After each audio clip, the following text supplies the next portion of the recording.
So, Wills for Life started because we realized, or I realized, walking on the corridors of the hospital, that we were seeing very many complications that would be coming early in the morning because women could not get to hospital in time. And we were seeing so many preventable deaths attributable to bleeding. Most of them would tell you that they had tried to call neighbors and they were scared of the curfew. I needed to access hospital, but when I interacted with the police, they wanted a huge amount of money because at the time my partner was a foreigner. And here in Kenya, once they hear you're a foreigner, that's it. They even started calling me a foreigner because that's it. We need a certain amount of money to pass. And I ended up just rushing to a hospital that didn't really know my background because I didn't really want to give birth in the car. And I don't have money to pay you guys. That money is a lot. My water breaks at 11 p.m. The color of the water is a bit weird. And my partner at the time was like, yo, something is wrong. Something is really, really wrong. So by the time they think they're searching for the heartbeat, and I'm like, I've been pushing for hours. You've induced me now with the 2 times with the drip. You're telling me to push on a contraction, but I'm not feeling a contraction now. Now the pain is not subsiding. Your kid is probably dead, and if he's alive, he will be a disability child because that movement has crushed his head.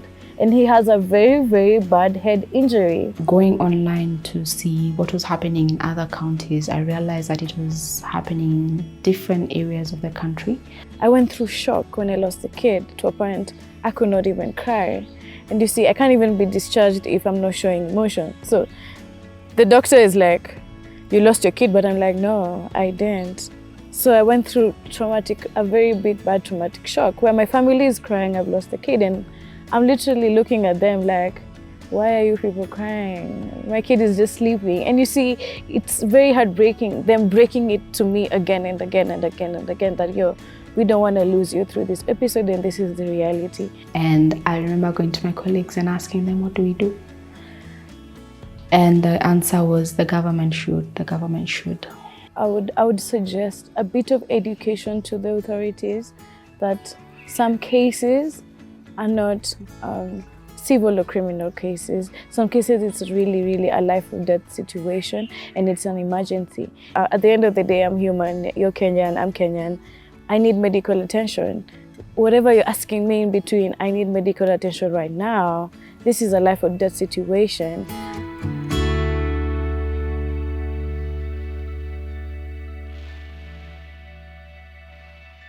My name is Wamboi. I'm the MC and co-host of this event, and I would like to introduce my panel.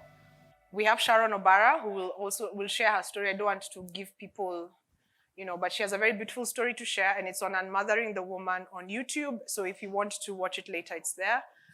Dr. Jemima Kariuki, Karibu Sana, she's also shared her story. She's the founder of Wheels of Life.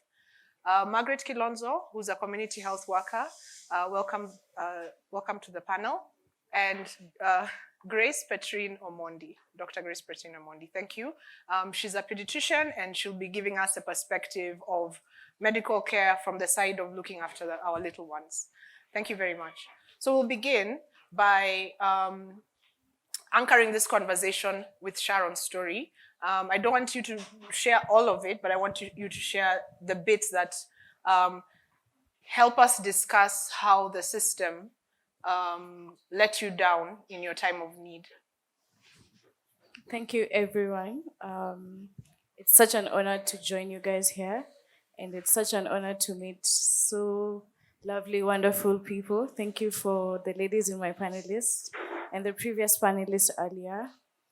One thing I can say is nobody predicted COVID-19. I think if you were told like a year before, I don't even think we would have been fully prepared for COVID-19. So it's coming from in Africa, living in Kenya, we have laws, but the implementation of those laws could fall good or bad depending on the side you're in.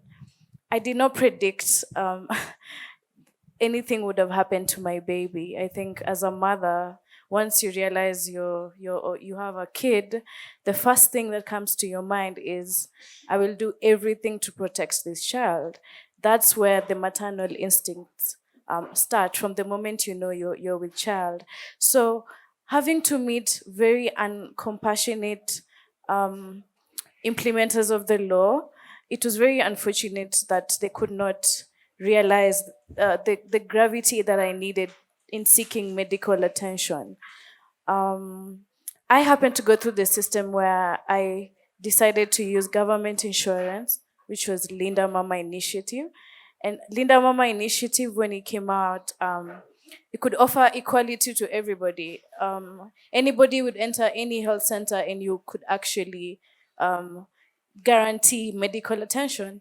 So when COVID hit, most hospitals removed Linda Mama Initiative because now the staff is catering to COVID patients. Now they're looking at the capacity to hold people. So most of the hospitals that had Linda Mama Initiative pulled out because of COVID-19, and I was pregnant before COVID-19 actually started to hit. So I was already in the system knowing very well that everything would be covered. So the system really failed me, I can say that. But at the end of the day, it was a learning process, and it was a learning experience that I had to go through what I did. Okay. Dr. Jemima, on your story, you shared that you were reading the statistics and you were seeing women coming in pretty late, and you kept saying these were preventable. It was preventable. It was preventable. What was that data doing for you? Like, I could see it on in your video. Your expressions were of pain, but what was it doing for you that you felt there was this group of people who were suffering, and you were stuck? Because I remember you saying you had the pass, you had access, but someone now like Sharon, who was on the other side, who is data, explain your frustration at that point. Hi, everyone. Um, I have listened to Sharon's story not once. And every time I listen to it, I cry. But now it breaks my heart. It breaks my heart because pregnant women and women in general have a right to care. They have a right to access care. And the first time I saw it in Just Mag's story, oh my God, it broke me. It broke me in ways that I can't explain. And it's because for the longest time I was dealing with data. And my data was showing me I work, it's a safe space, brave space. So I'm a master's student. I'm doing obstetrics and gynecology in a public hospital. So I work at Kenyatta National Hospital. And we deal with almost every case. We deal with uncomplicated pregnancies, we deal with complicated pregnancies, and there are some things that we have dealt with. For example, bleeding in pregnancy is something that we don't see so much. Like the response is so fast. Things like hypertension are things that we kind of cover in antenatal so well that by the time we're coming to the actual delivery period, we're almost just managing the 1 or 2%. So when COVID hit, I was just from labor ward, and we have blocks where we move from one to another.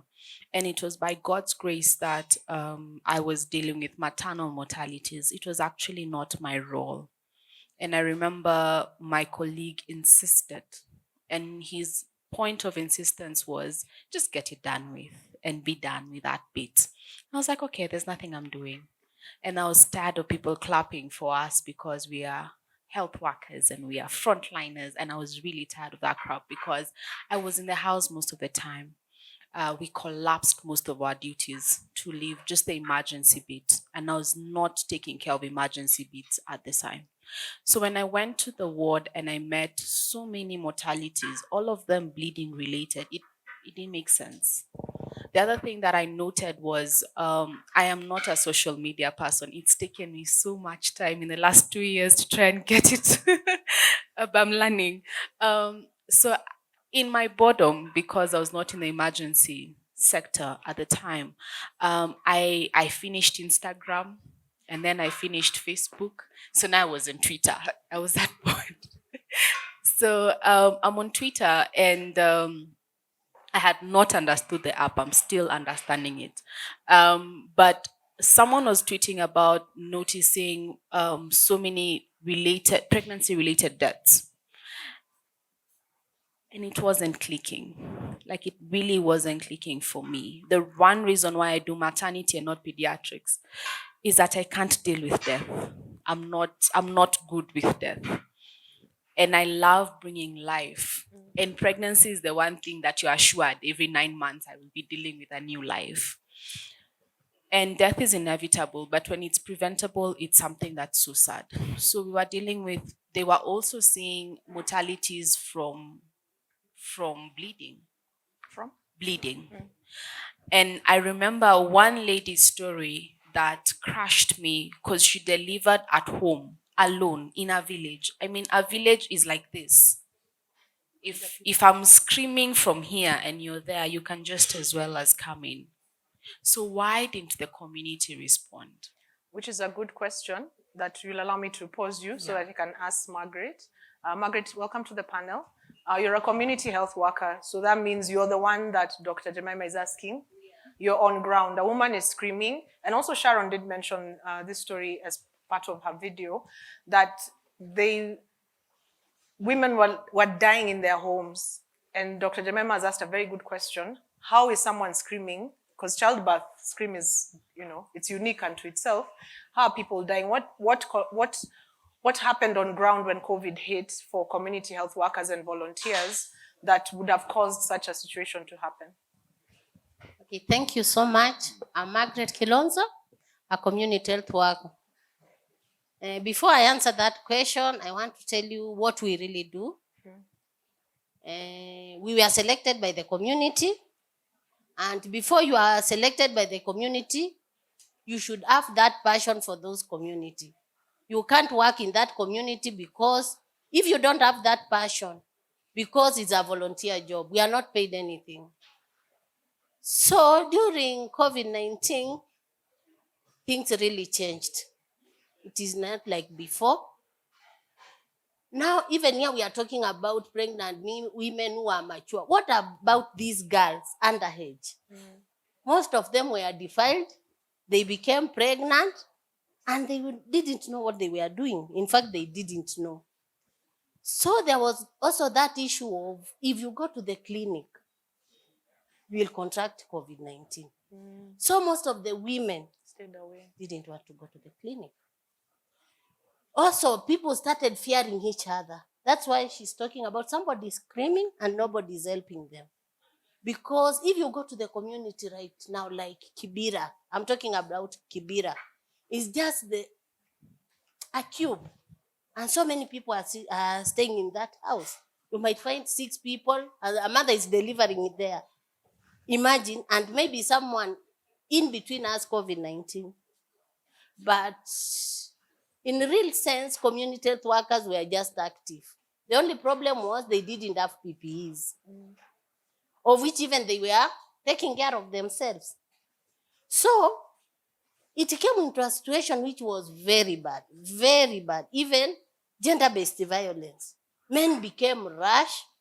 They were so harsh. I think they were depressed. They didn't even want to see people. So they were turning their hunger to anybody near them. So even visiting those households, it became so hard. Yeah. And talking about the underage, in the slums, it was worse. Because I can remember there was a child who was 14 years. She was impregnated because of lack of food. Please explain. You know, the moment COVID-19 hit, these women used to go for casual jobs in the estates. So it came a time then when they were told there is no job because from the slums to the estate will bring COVID-19 to us. So they were to stay indoors. No food, nothing. The men also, they were there, no food, nothing. So these young girls had to look for alternatives. In those alternatives, most of them were these border guys. Most of them became pregnant. Crime increased. In the slums, it was worse. So imagine a 14-year-old girl, even she didn't know whether she was pregnant. Imagine. We ourselves, we are grown up, but we know how it is very hard to undergo that process of pregnancy. Here is a girl, 14 years old. It was worse. So it came to a situation whereby it was worse. Going to the clinic, everybody was fearing each other. Myths and misconceptions in the community, they were so many. So people were just there surviving, not knowing what to do next, what will happen, and they are just there. Most of them started turning to TBS, traditional birth attendants, because they thought they were the only option. During that process, HIV infections increased. Gender-based violence increased. IPV increased. Everything went to a mess until today. But thank God, after vaccination, at least things are changing in the slums. But still, there is that myth of COVID-19 vaccination. So we'll discuss lack of proper information and education. But about information for CHWs, we can thank HAMREF because they used to train us through online. Then we go to the households. But now you're saying someone won't open the door because so the issue wasn't with the community health workers being uninformed. It was the fires that households were on fire. Yes. Okay. Yeah. We'll come back to that. Dr. Grace, you're a pediatrician. So we have a mother, we have your maternal doctor, you have the community health worker. All these people have worked together, and now the baby is born. What challenges were you seeing at the end of the COVID? How a baby, like, I know we call them COVID babies, but now apparently they're 3, 4, they're now 2-year-olds. They're big. Oh, Dr. Jemima, it feels personal that.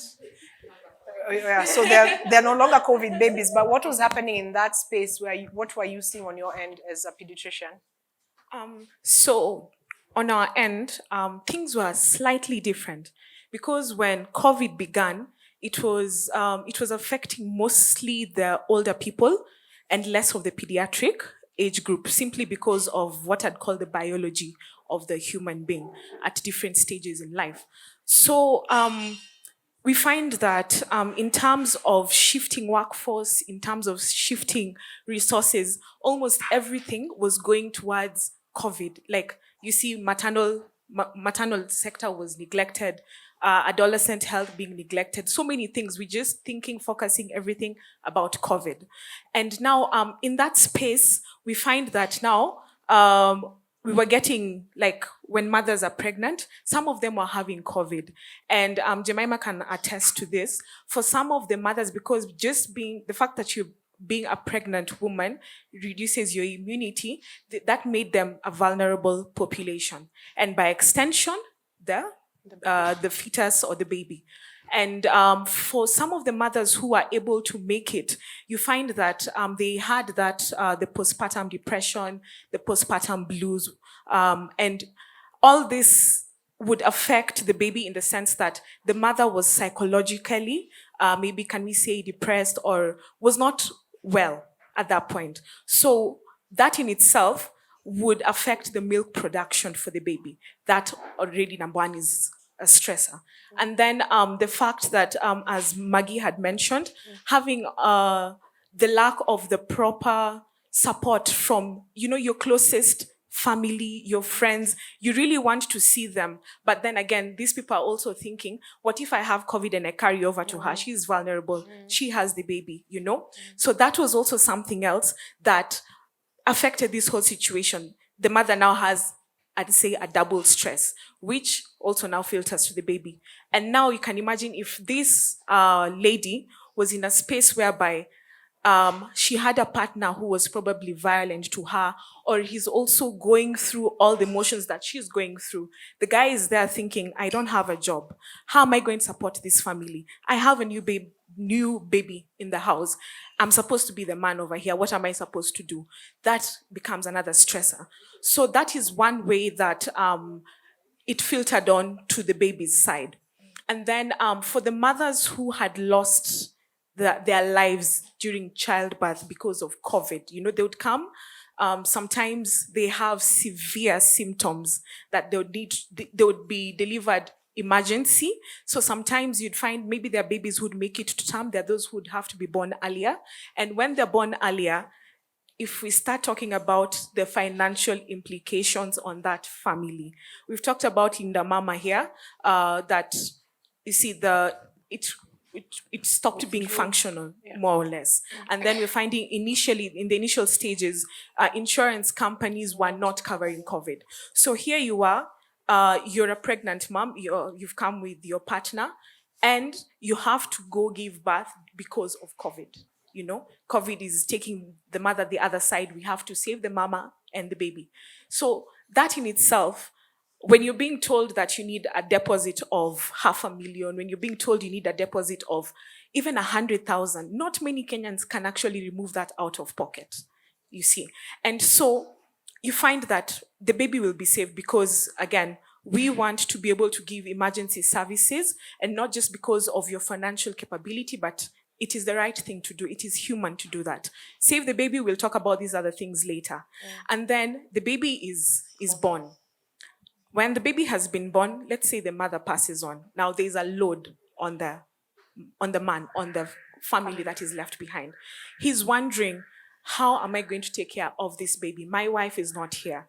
There's that stigma about COVID, like she's lost her life to COVID, And then we have this baby, has been born prematurely, doesn't have a mom, and we're going through the motions of preparing the family on how to, prepare this baby, because when a baby is born, their job description is pretty small.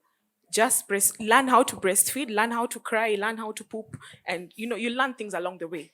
So now the boob is not there. What alternatives are there? There's formula milk. The cost of formula milk is not affordable for everyone in Kenya. So you can see how all this filters on to the pediatric sector. And then the other thing that happened is that because of what has been relayed to the public, stay home, stay safe, don't move around. So now we have the babies who are having the chronic illnesses, or have other conditions such as autism, and for them to make it to hospital regularly, because these are children who have regular follow-ups. Now it is not as regular as it used to be, because you have a parent who's deciding, I can manage this at home. Let me just call my doctor. We see how we can go about this, And sometimes some of these children would actually get worse. By the time they're coming to hospital, they are worse, which means the increased length of hospital stay.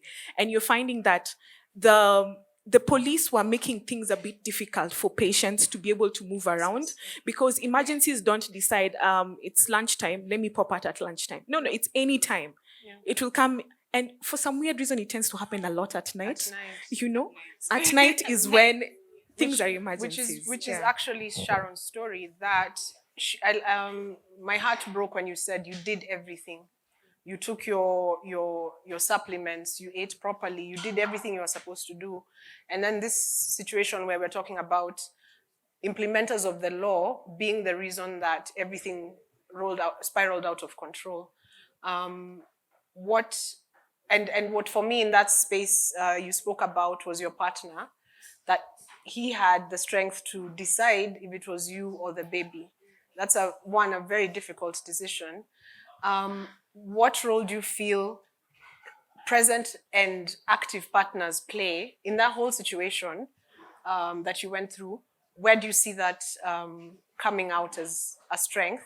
And for you, Dr. Jemima, while you're running Wheels of Life, which you'll tell us about, how many calls were coming from the women who are pregnant and giving birth, and how many calls were coming from their support system, maybe their partner, a friend, so that we understand who it is that was, seeking out help? Thank you. So the first thing I can say is I would not have realized that men actually go through a lot in this process of even you carrying a child, giving birth to a child. And it reaches a point where a man has to decide, okay, my child or my partner is going. And at that time, he's really trying to be strong to me so that I don't see that it's bigger than it is.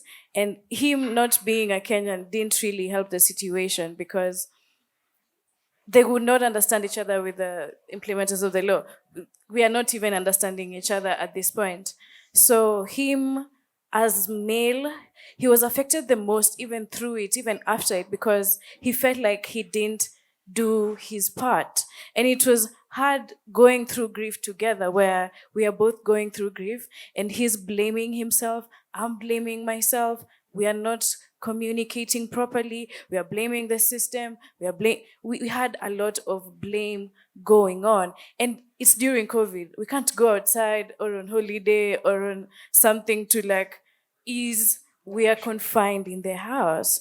We are confined to talking to each other. Now we are confined to 4 rooms and minimal space. And at the time, I'm not even well. So he's doing the cooking, he's doing everything all of a sudden. And it's through that I saw that men are actually really, really affected. And it was sad because the people who stopped the whole process was men. And I wished that day I would even meet a female police just to be like, yo, sis, this thing, something is wrong. And you see, I found at the time, like you said, males were affected. They were not working at the time. So these are people who are mentally going through a lot to mentally know how to handle somebody who wants to pass and go to hospital. I'm here, right, in the cold facing COVID too, as an officer. You want to pass, but I'm also here. My family maybe is not even eaten. We are both mentally not okay to handle this type of situation. And like you said, an emergency to them was not really an emergency because we are in the house. This policeman is outside. He fears COVID too. He fears even coming close to talk to you and even understanding what I was saying. They feared even the personal contact because 1.5 was a must. Just ongelelea pale, sema kitu unasema na pale. So we can't even understand each other for me to get access to even hospital. So what I learned is like the male need comfort too, need people to talk to too, because everyone was focused on me, everyone was focused on my health, everyone was focused on all this, but he didn't really get the support that he needed, and rather he would have been blamed, like, you as a man, why didn't you do this, why didn't you do this, why didn't you do this? And you see, we are both there together going through COVID. We are scared of going outside. We are scared of even communicating and be like, yo, we went through this. So therapy really, really helped. Because through therapy is when I realized what he was going through. Because I didn't understand the aggression that was coming afterwards. Because I'm angry at everyone. I snap. I'm going through postmortem depression without a baby. So I'm always snapping. My milk is pouring out. I don't know what to do. He doesn't know what to do. We are confined. I don't even have access to leave and go seek therapy or even a holiday to, ease your mind. Yeah, that's what I can say. Dr. Jemima, Um, tell us first what Wheels of Life yes, is and yes. how it actually was born to provide support. Thank you. I want to talk about Wills for Life because Wills for Life came as a response to what Sharon is describing. When I noted all the deaths that were happening, all the complications that were coming through, I had medical access. I had a free pass, and I thought that somehow I would be able to help women. And for me, initially, was the most important thing was information. And I felt that if women were informed, they would know what to do. And if they knew the pregnancy signs, the labor signs, they would be able to act earlier. because other than water breaking, the rest kind of give you some time to think about, okay, maybe it's coming. For example, pain moves from a 2 hour gap to a 1 hour gap to 30 minutes to whatever, um, to 10 minutes to now labor. And I felt like most people actually experience pain the fast. So let me give health information, you know. Um, when it comes to bleeding, before you have an outpour, in most cases, there's a 2 or 5% that have an outpour and that baby needs to get out immediately. But before you have an outpour, you have spotting. Most women miss the spotting. Yeah. So I felt like if we had patient education, and it's something that I'm still very vocal about, we need patient education, we need community education concerning pregnancy signs, danger signs, labor signs, because I felt like that would prepare women earlier. And initially, I tried going through the police, and they laughed and told me, that's a nice idea. Because I felt like if the police saw you in labor, if the police from your community, like if we call the chief and say, okay, who you are vibaya, the AP from that area should be able to take you because they have a government vehicle. That was my thinking. And I was told, Dr. Riapana, that can't happen because first, we are not doctors, and two, what is that? So it's a nice idea, it's not functional here. So now I was left with, I had tweeted already, I had told people to get, to try and call me. I was getting 40 calls a day. I was giving patient education freely. And then all of a sudden I'm called, I'm in labor. So I have one vehicle. Sorry, the initial calls were what you were. Just patient Just education. information. Okay. Everyone was like, oh, I'm stressed, I'm anxious. And you don't know the levels of anxiety that pregnant women had. And it sank in because about 3 months later I was pregnant and I freaked out. And I had been training and teaching women for 3 months now, and I freaked out. Anyway, so now someone calls me and they're in labor. And I'm like, okay, now I have a car. It is one car, I am one woman at midnight. At midnight. Then when I was contemplating, am I leaving the house? Another lady calls in another facility. They've been told to leave because their centimeters are not exactly the centimeters that needed to be admitted. And I was pissed. Because I had told these women, if you start seeing pain before you go to hospital late, just go. They will examine you. There's room for you to labor in hospital.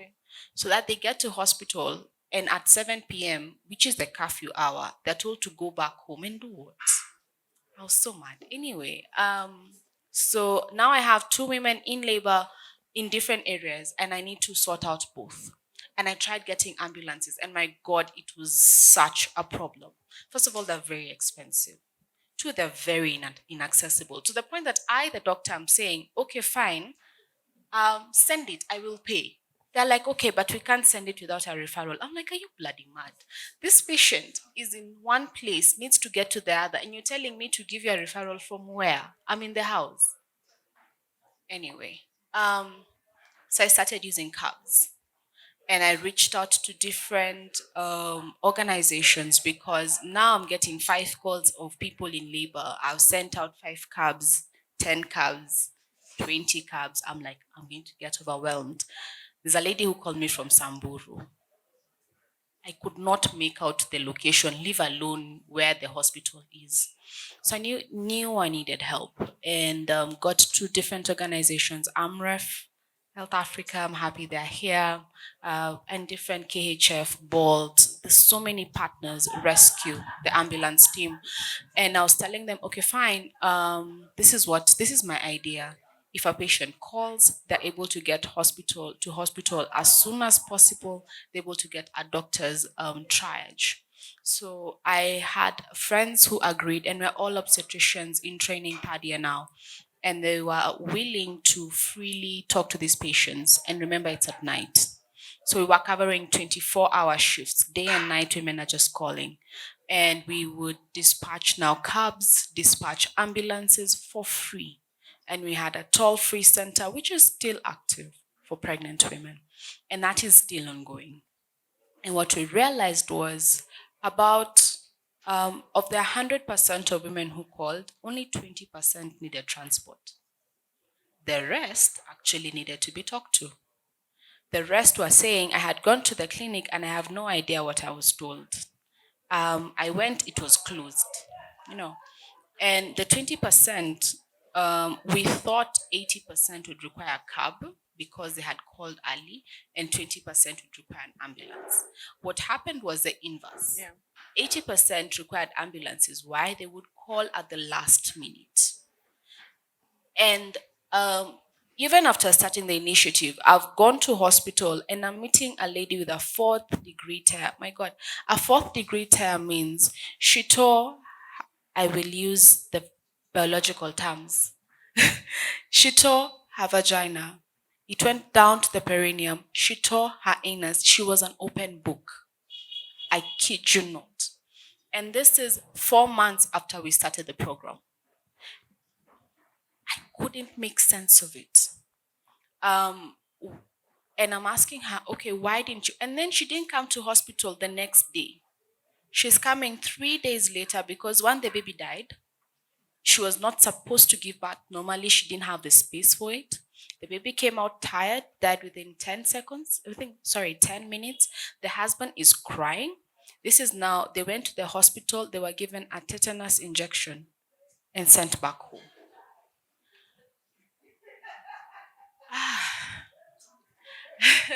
Anyway, so 3 days later, they've decided, let me go to the referral hospital. And I'm asking her, wow, what happened? And she says, I did not know we could go to hospital. It was a walking distance. She was literally 10 minutes away by walking to the hospital.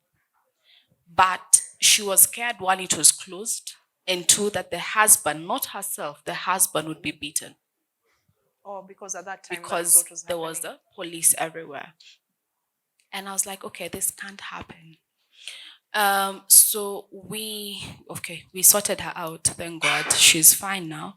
But it taught me that beyond just providing transport, we needed to empower. We needed to empower our women. We needed to train our women. We needed to teach our women that pregnancy is not normal, first of all. And a pregnancy is not a single journey. There's a partner. And if there's no partner, there's a neighbor. Half the time, it's the partner who calls. And the partners are usually more confused than the pregnant. In fact, I tell them, please give your wife the phone. Because they're not comprehensive. I can't understand. So that's the answer to the other question. Who is it that calls Wheels The of husband. Life? The husband. More often than not. Okay. Other than when you ask and it's a single woman, he'll tell you, mama, and they stammer. Like, I don't know if we understand as the women that we're actually stronger by some effect. So this lady is 6 centimeters, but I will give her the phone and uchungu ilianza, and they're telling you the history. The husband is confused. Uchungu sasa imezidi mama, uchungu imezidi. Uchungu imezidi nitumie ambulance. And that's all they're saying. Verbatim. Like it's just an ongoing broken record. Nonetheless, we've been able to help 2,000 women transport-wise. Thanks. We've been able to help 10,000 women in terms of teaching them, educating them, consultation, prescriptions. And I'm hearing that there's Nena na Binti. I wish we knew they were around. We would have worked together like perfectly, seamlessly. Because what we were trying to do at Wheels for Life, they were trying in another angle to do. But we were giving free transport, free consultation up to now. And what we've realized is when the curfew season came to an end, we thought our work was done. Like I sincerely thought, now the numbers will go down because the issue we're responding to was curfew. Oh, I was shocked. I think we got a surge of 1,000 people now afterwards who require transport. And remember, the donors have decided now your issue is done because your issue was COVID, and COVID is now no longer COVID. It was not the big pandemic. But because humans are humans and we are all powerful, somehow donations come in, somehow someone pays for an ambulance, someone pays for a cab, and we're still ongoing with the service. And now we've moved from just Nairobi. We have served, I think, every county. Officially, we're in Eldoret. Okay, Uasin Gishu is the official name. Nakuru County. We're in Nyeri County. We're in Machakos. And we are moving, right? But I get calls from Tarakaniti. And we sort out, we send an ambulance. I get calls from Kisi, from different places. And we still sort out these women. But the key message that I have learned is that if we can be able to educate, we solve half the problems. Since we started sending messages to the women on our platform, they call us and say, nilienda juzi nikazaa, so sasa mtoto, unaona mtoto ako yellow yellow, nifanye nini? So now it moves from the access to now the mom, the pregnant, the baby. And they are safe and they feel because they created a connection, they can still call us to sort them out. So we'll get into that, especially how to hand over, because that seems to be a necessity. Exactly. I want to know how Margaret sees, as a community health worker, how can you work with Wills for Life or Nena na Binti? How do you, okay, so let's say the violence dies down in the house and you can enter the house and access the woman. The way Dr. Jemima has shared that truly people are just asking 80% were asking just for information. What kind of information does a woman in a low income area require, and how do you break it down for them? And then also secondly, how do you see community health workers and volunteers working with platforms such as Wills for Life? Okay. To start with, I want to tell you that every community health work has structures, the households. They know every household which has a pregnant woman. So the moment the woman becomes pregnant, the community there, they take their data, they start following up, educating them about danger signs. Let's say they go the whole way along with them. So what I think we can work with Jemima, maybe we can be giving you the data, then we follow up together. Then when time comes, we can do the referral. If it is very impossible. Yeah. Because you're saying the prenatal you've taken care of, Yes. about this woman, where Yes. she lives, if she has Any complications. Yes. So at the point of delivery, so Yeah. that Jemima is not saying they're calling last minute. Yeah. It's data that she already has to know what to do with. Yeah, because we think have the that's- data of every woman who is pregnant in the community. Is that something you see? That's something that actually I would want to actually commend AMREF Health Africa and the community health workers, because some of the people that we used are the community health workers to go and say there's 1196, it's a free number, please call. We have a 5% of patients who we've gotten because community health workers have called and said, I am with this so and so and she's in labor and now how can we help? Including refugees. I don't know how they got access to them, but including refugees. And right now, when we're rolling out, we're actually rolling out a text-based program. It's been there from December. And what we're doing is we are working with the pregnant women week by week. And we are telling them, you're 10 weeks. Women sometimes experience a miscarriage. This is how to prevent it. All right? These are the supplements to take. This is what to do. You're 40 weeks, your term, your full term. These are the danger signs. These are the labor signs. This is how your body will feel. This is how to adjust, etc., etc. And it's purely text-based.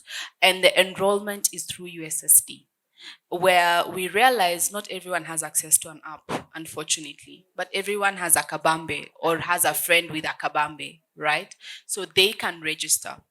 And because of sustainability, we made everything 100. So for their 100 bob, they can get their messages. We can take them to hospital. We can all these things up to the point of child immunization, 18 months, and ours is just reminders. After that, we send you to Petrine to proceed with care because she'll know what to do with your baby. I will not.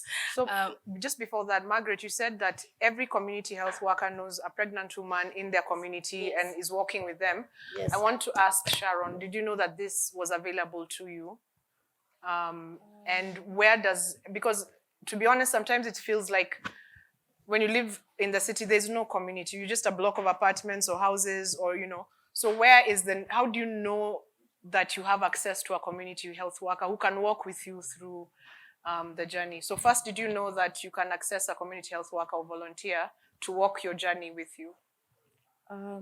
I knew I could access a community health worker because I had initiatives even with Nairobi women. Like you said, they would walk with me through every step.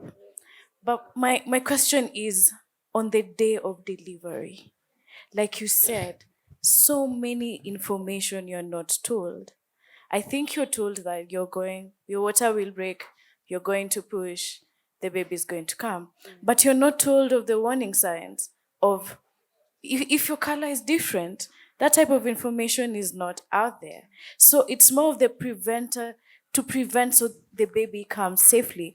What to look at, those are the type of information that I didn't have access to because I would access community through the Rotary Club, health workers. That's the way I could access it, and through initiatives with Nairobi women where they would bring them to talk to us every week.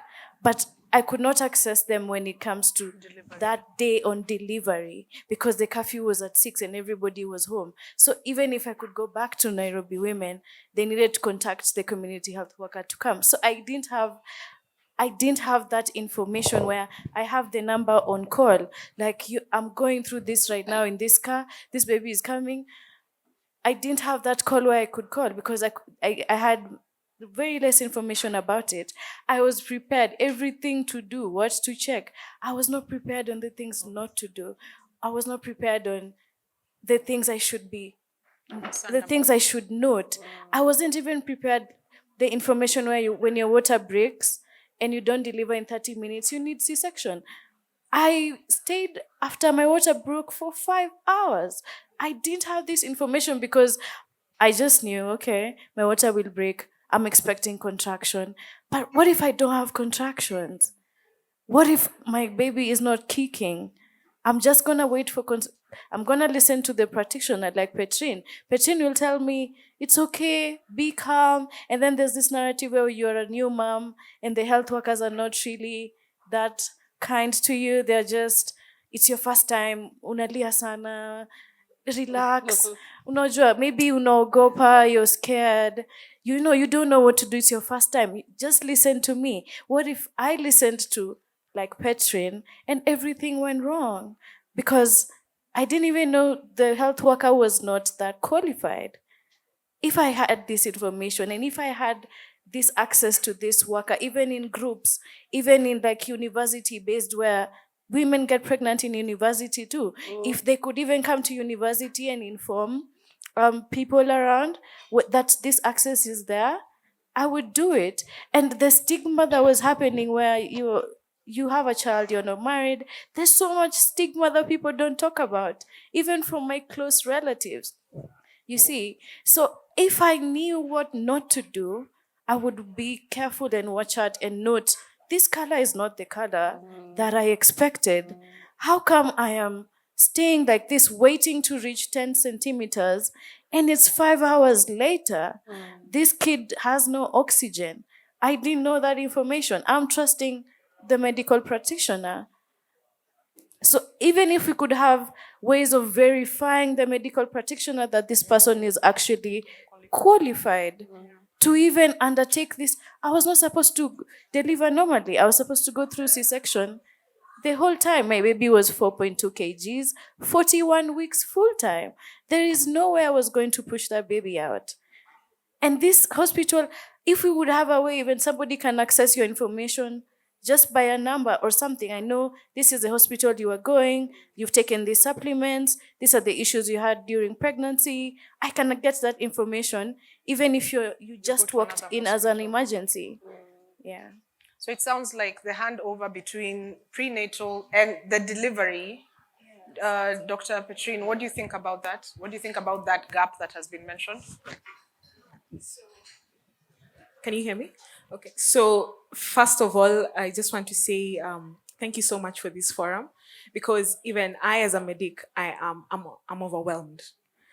The sense that I'm learning so much, and just hearing from a patient's perspective, you see so much that can be done. Like, there are too many gaps, and when we come over to address that handover system, there's something called public participation, and there's also listening to the patient, because that listening is not a 10-minute thing.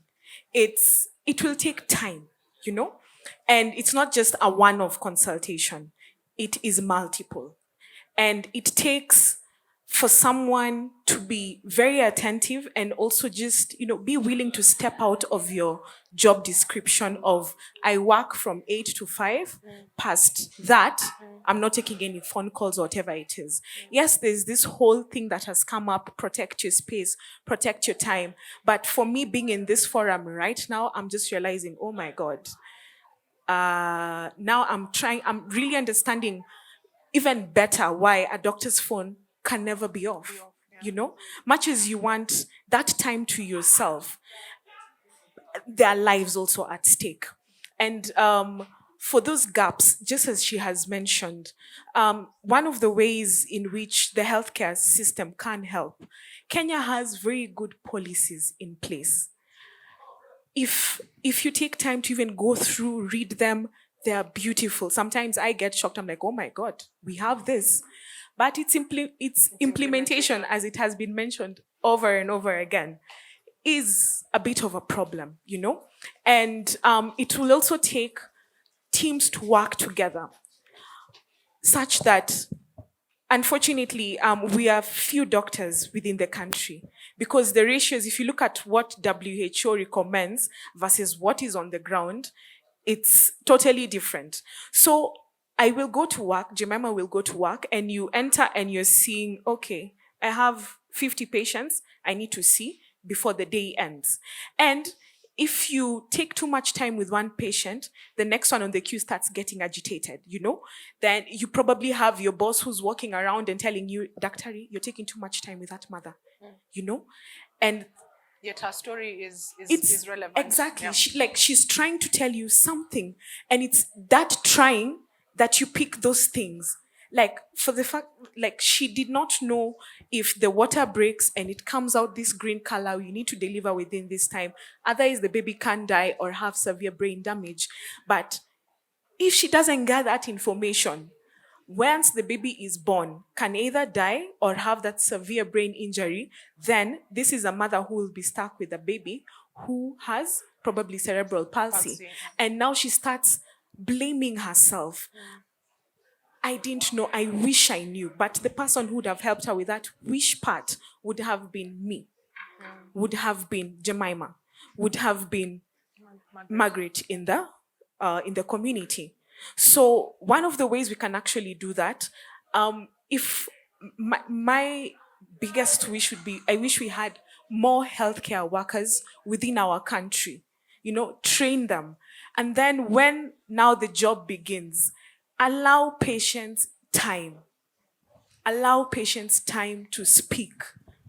And there's that whole thing that, yes, numbers matter. We've seen this X amount. This is how much money we've made within the sector. But at the end of the day, it is the quality of service that a patient will go and tell, by the way, I went to Dr. XYZ and I was happy they took time to listen to me. They didn't just start, hi, so what's your problem today? Okay. Okay, this is the medication you're going to use. No. Then also, we're now in an era whereby the practice of medicine has changed, in the sense that it is not doctor say, patient do. No.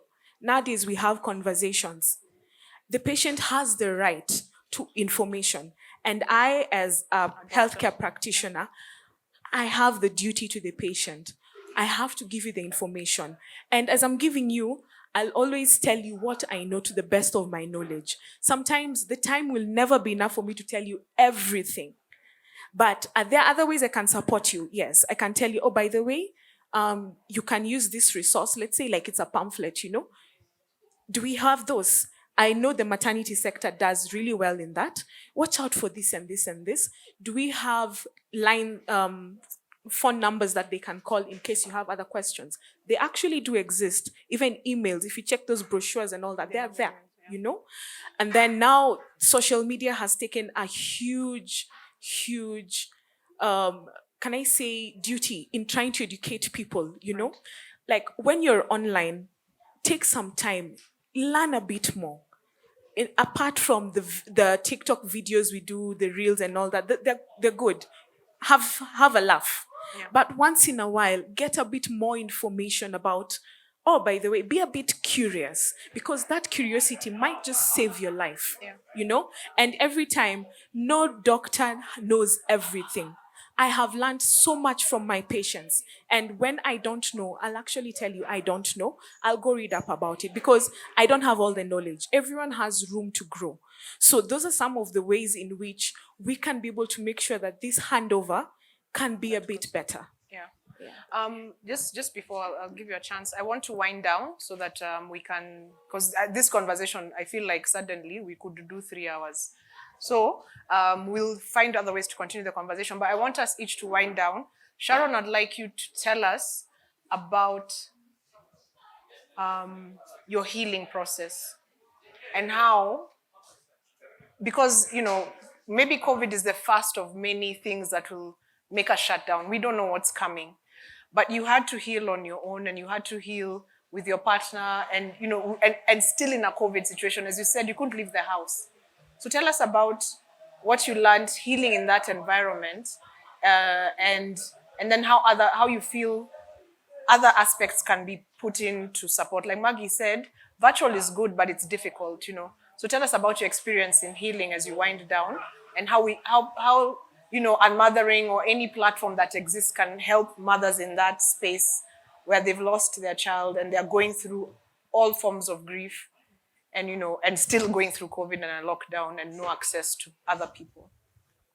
Okay, the first thing that came to me was nobody understands how I'm feeling.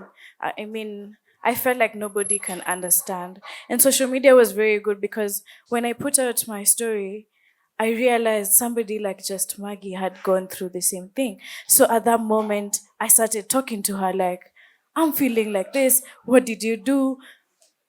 What am I supposed to do? I've undergone C-section. I don't know. I can't move. I don't know what to do. I've not even pooped. I didn't know pooping was a very, very big thing until I went through it. Then I realized when I put on my story, I started getting health workers from all over the world telling me what to do, what to eat, how to deal with that mental stress, if I need somebody to talk to. So all of a sudden I had this online community that I didn't have with the real life community, where I knew I could send Maggie a text and Maggie would call me and talk to me through the pain, through everything. When I put up my story, so many women started coming to me now, asking me what to do.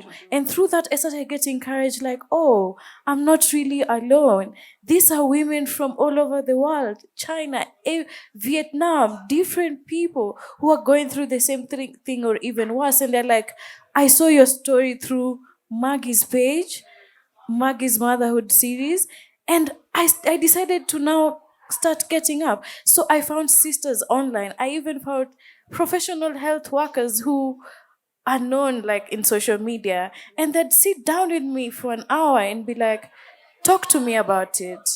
How are you feeling?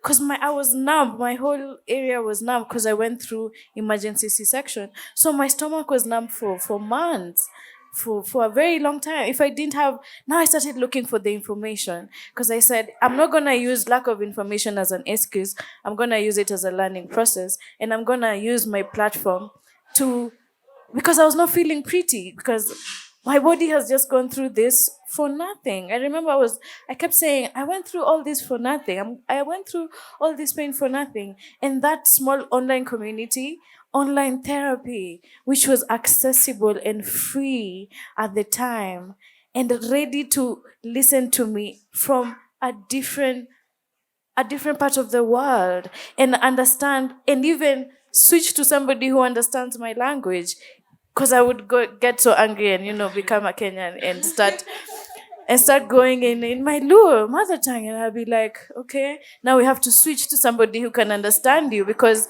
that's the only way I can express myself, because I'd be very angry. English does not even help at that time.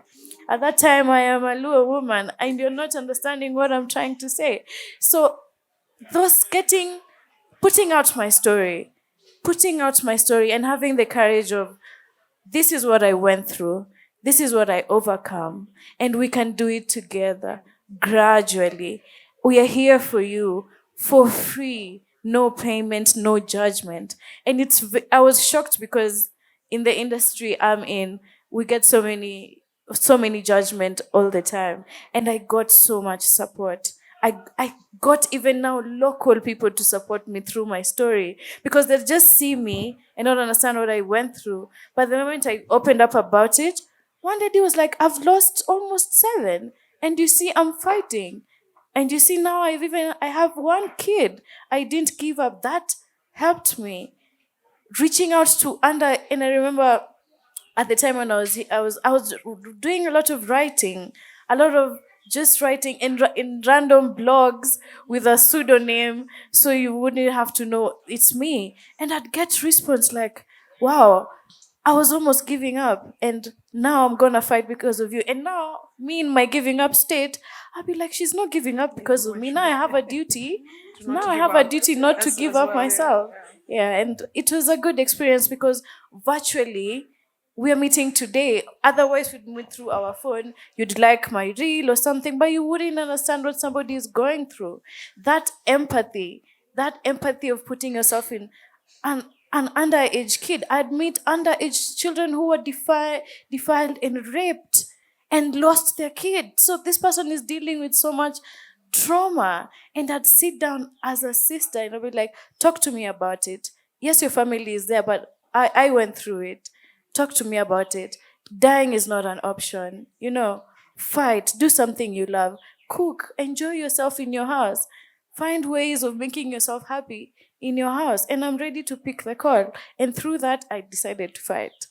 And in future, I would encourage women to don't judge before understanding. One day you might be in that scenario, and it would have been very bad if you're in that scenario and you didn't learn something from me, because you judged me off from what you think or what you perceived. Let's give her a round of applause.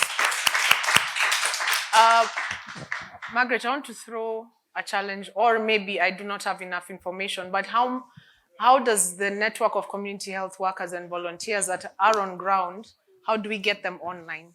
How do we get your group of people on different platforms having conversations with people who are going through this? Because I think what I'm hearing from Sharon is the community, due to COVID, moved online. Same thing with what Dr. Petrini is saying. A lot of information is online. How do we get your entire community there so that she doesn't have to, well, not that she doesn't have to talk to a person from another country, but that there are more Kenyans who understand our situation? Is there a program like that? Is there any work towards taking CHWs and Vs to the online in fact, platform? we have, but what I can tell her is that every section, let's say every part of the country has its own community health workers. So for you, I don't know where you come from. Maybe there is no community health worker. Is that? Sorry for I asking. think there is. They I are. just didn't have You didn't know them, information. yeah. I didn't think it's not something I see on a public. It's spoken about, Yeah. like about you. There's this health worker somewhere. I didn't have that word to mouth information Yeah. from the people around me. But is there a program where Yes, you yeah, are all yeah. coming online and we can find you there? And, Yeah. if there are Yeah. platforms we need to know about so that we tell our Yeah, friends? we have them. Okay. Yeah. So we'll get them and we'll find a way to share them on the Unmothering network. Yeah. But just wind down for us in terms of what do you think needs to be done so that we are more supportive in case another lockdown or whatever sort of situation comes about. Okay, what I can say is that a story has pushed me a lot. I can see her like my daughter, maybe, but it's not good for somebody to go through that because of lack of knowledge. I'm sorry for that. What we can do, I think networking can be the best solution. And it is good to know who is near you, because for community health workers, they are called anytime and they have all those connections. And I think they are always ready to help. Yeah. Even Thank if you you so call much. them by night, they'll just come, because I know they are recognized by the government. So about the curfew, it's not a big deal to them, and they are there ready to help. Because let's say in the slums, I wish you could know the picture of the slums. You can be called anytime, even in the middle of the night. But they just go because they are known. That's the reason why you see a community health work should come from the community. place where he or she is known. So the time they are called, they can just come. Nothing security wise, nothing is wrong with that, and they will really assist. Yeah. Do you need a health work? Do you need to be a medic or a nurse to be a community health worker and volunteer, or there can be more of us if we were shown what to Anybody do? can be a community health worker, provided you are ready to volunteer. Yeah. I think that's important. Yeah. All right. Thank you, Margaret. Yeah. Dr. Jemima, tell us how you see it being better in many ways. I think we can use already present platforms. One of the methods we used and still do is WhatsApp.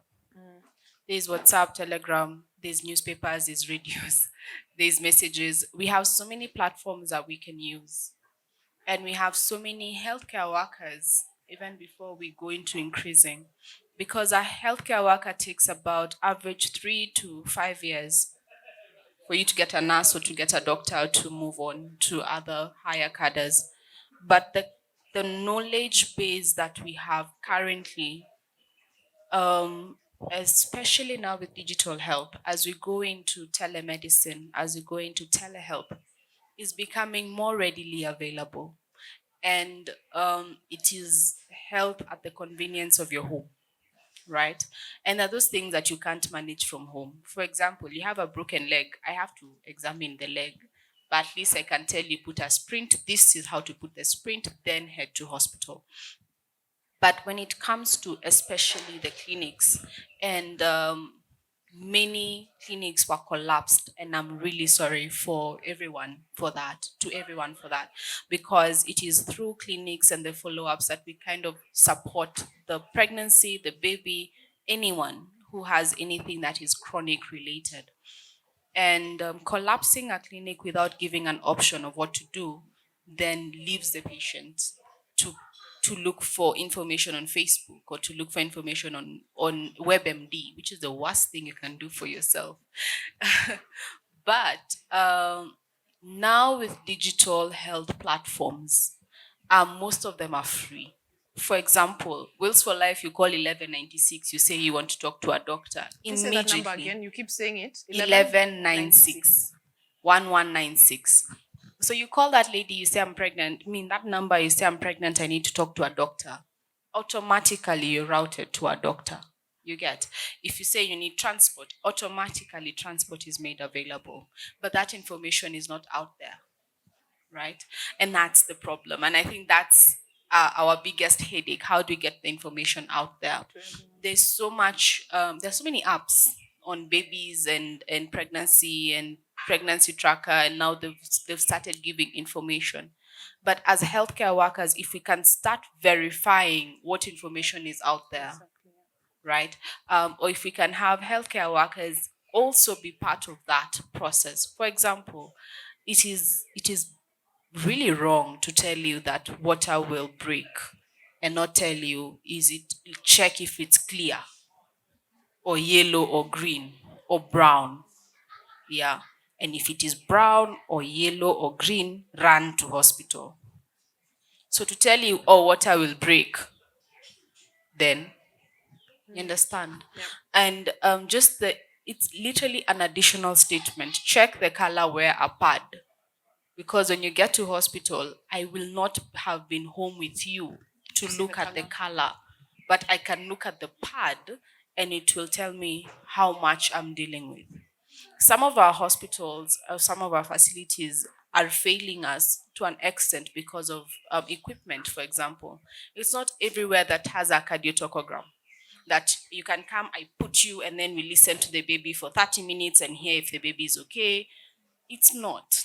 Sadly, it's a privileged few who have that option. And that's why mothers and babies belong to God. Some of the things that are happening out here are witchcraft, right? Honestly. And then we have those who are delivering at home, and we have traditional birth attendants, some of them who are more keen than the people who we have in hospital, out of experience more than anything else. But if we can have this experience in a hospital that I can tell, okay, here we don't have a CS facility, but if I notice this is an issue that we cannot cope with, we immediately transfer you. Having a referral system that is working is so important. It's so important. And it needs to start from home. And that's why I'm really passionate about access to care. It can't be that the few 10% who can get to hospital because they're driving are the only ones we are helping. What of that one who's delivering in a matatu or trying to work from home? We need to know that, okay, they came here by matatu. It is 3 a.m. There's no matatu from here to Kenyatta. Let's help. You can't tell the woman, sasa hii yako imetulemea. Some of the things we hear. Sasa hii yako ni ngumu mama, sasa enda Kenyatta. How? You know, so it is important, it is vital. We have policy makers here. We have part of the government here or somewhere, I hope virtually, that we can listen and know that we need an ongoing, a working, a systematic referral system from home to the facility, from facility to facility B that can offer better care. And if facility, you know, now what happens is everyone knows nikiwa na issue nitatumwa Kenyatta eventually, so acha tu niende Kenyatta. So you chrome the big facility. But if you knew I will get faster care at a health center, for example, Madare Health Center or Amref or wherever, but if there's an issue, they will automatically transfer me. Then we will disseminate help, so to speak. If the referral right? system is and working. then if the referral system is working, I don't have to panic as a patient or a doctor. Because sometimes as a doctor, I can see this patient is not going well, but I'm being told the ambulance has no fuel. So now, do I take them in the car? What do I do? Right? But if we have systems in place that can take this patient from facility A to B, then we'll work. And policies, we have them. I have been privileged to work with the NMS, for instance, with different county facilities, and the policies are amazing.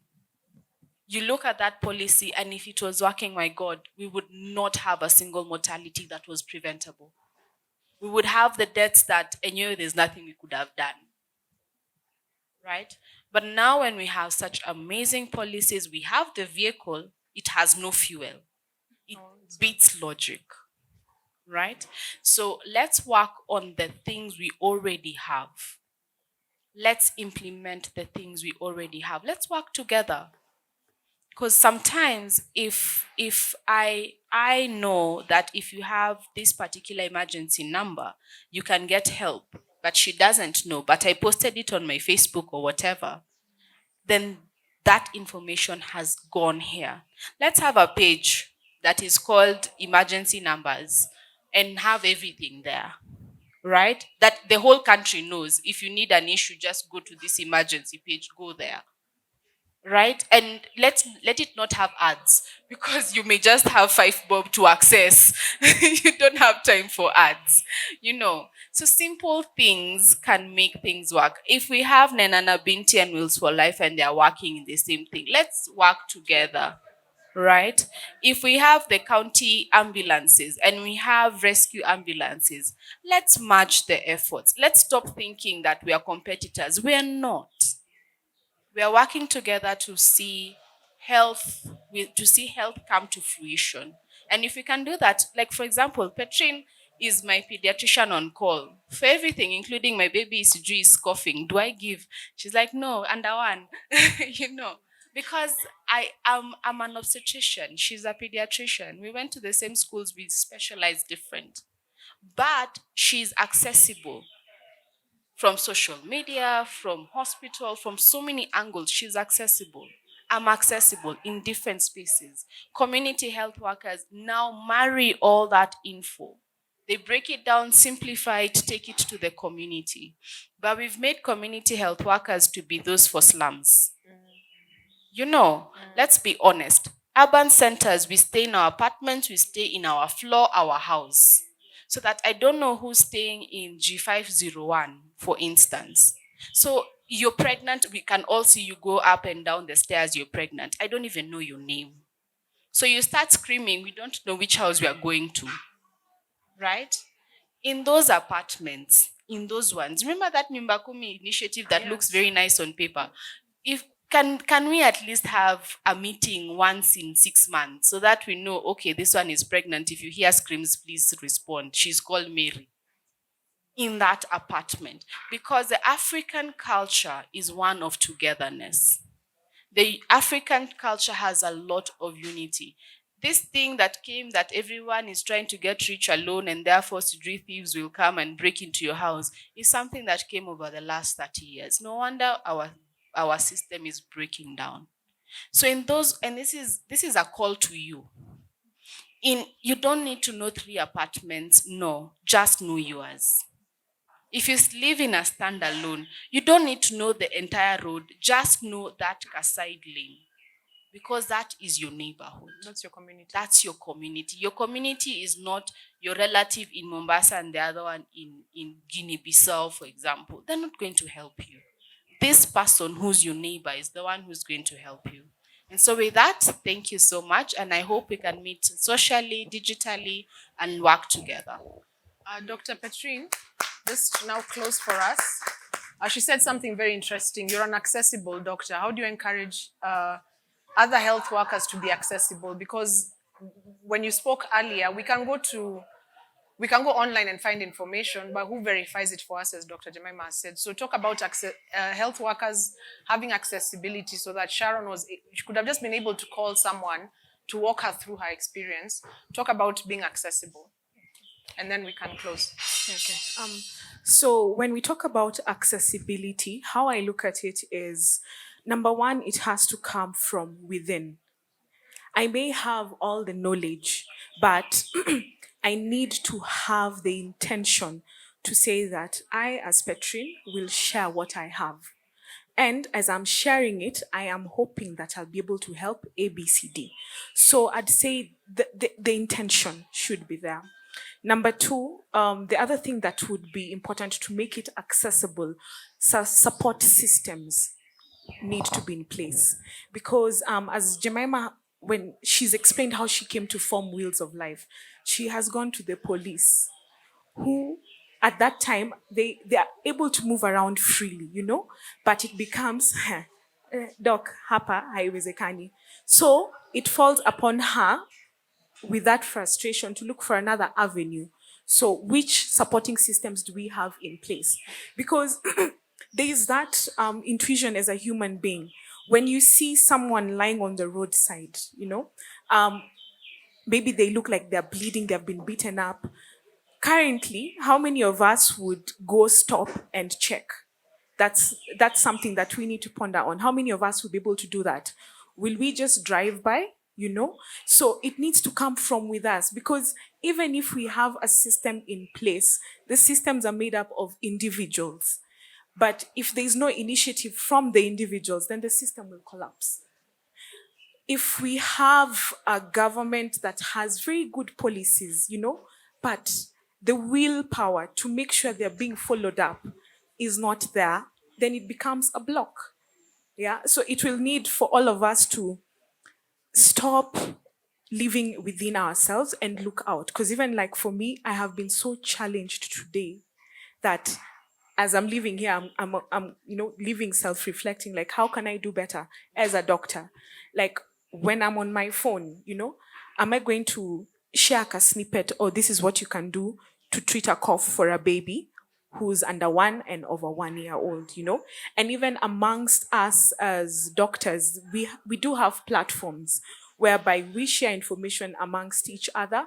We always have this continuous medical education. So it's also upon ourselves. When you have that patient at your office, that may just be the only chance that you have to tell this mom how to take care of that baby. Who knows? That baby could be the next, the best president Kenya will ever have. But if I keep quiet with this information and something happens to that baby, we have lost not just a baby, but we have lost someone who would have steered this country to the right frontier. So information is power. What I'd say, seek it, and if you have it, share. You won't lose anything. In fact, you will learn more. And as she said, it's not a competition. Nowadays, everything is a competition, which is sad. But if we all decided to help, like for me right now, I'm just thinking there is Wheels of Life. All those there are babies who have been born, okay, yeah, thankfully, Wheels of Life. and we thank God for that. So for me, I'm wondering, out of these babies who have been born, how are they doing? The one who probably texted, "Doc, my baby looks yellow, yellow. What do I do?" In my head, I'm now thinking, okay, so this yellowness, did it disappear? Is it still there? How is the baby? Has the baby achieved the milestones? Is this baby walking? Is the mother blaming herself? Jemima has done her part. What about the other part? Because for Jemima, you're pregnant, okay? Let's make sure you and the baby are okay. Once the baby is out, has cried, baby looks okay, mom is not bleeding, 6 weeks later, she's okay. Jemima has done her part. There is the other part that is remaining, which now falls to me, to my colleagues. Between this baby is 0 and 18-year-old, then we hand them over to the adults. I have given you an adult, ako sawa, endelea na yeye, So all those systems, definitely, it's such a huge challenge that we need to work together. Yeah. All right, thank you, ladies, so much for your time. This conversation could go on, but I feel like you are accessible in different ways. So we'll also share your details online so that if anyone wants to have further conversation and maybe to partner, maybe to ask about their child, and maybe also just to share their story with you, and also to find out who's the nearest community worker, how someone can become a community worker and volunteer, they'll reach out to you. Thank you so much for your time, and thank you for everything that you've shared.